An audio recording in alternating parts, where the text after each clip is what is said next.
शिरपूर शेतकरी सहकारी साखर कारखान्याचे माजी चेअरमन व्ही.यू. पाटील तसेच माजी संचालक आणि शिवसेना उद्धव बाळासाहेब ठाकरे गटाचे तालुका प्रमुख युवराज पाटील यांनी भारतीय जनता पार्टीमध्ये जाहीर प्रवेश केला।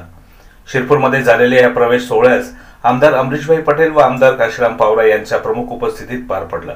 कारखान्याच्या निवडणुकांपासून निर्माण झालेल्या राजकीय मतभेदांना मागे सारत पाटील यांनी भाजपात प्रवेश केल्यानंतर तालुक्यातील राजकारणात नव्या समीकरणांना सुरुवात झाली आहे। भाईंच्या आदेशाप्रमाणे पुढील वाटचाल करू असा विश्वास प्रवेशकर्त्यांनी व्यक्त केला। आमदार अमरीशभाई पटेल व आमदार काशीराम पावरा यांनी नव्याने प्रवेश केलेल्या सर्व कार्यकर्त्यांचे पुष्पगुच्छ देऊन स्वागत व सत्कार केला। या प्रवेशामुळे तालुक्यातील राजकीय वातावरण बदल होण्याची शक्यता व्यक्त केली जात आहे।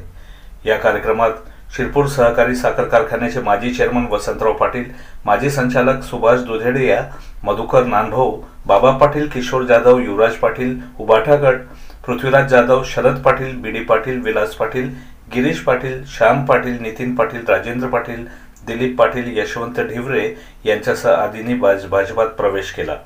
प्रवेश सोहळ्याला जिल्हा परिषदेचे माजी उपाध्यक्ष देवेंद्र पाटील, चंदू नाना पाटील, आनंदराव पाटील, दिलीप पटेल, शिरीष पाटील, सुनील पाटील, अमोल पाटील, रमाकांत पाटील, धनराज पाटील आदी मान्यवर उपस्थित होते। शिरपूरहून संपादक निलेश कुमार दुबे, सत्य न्यूज।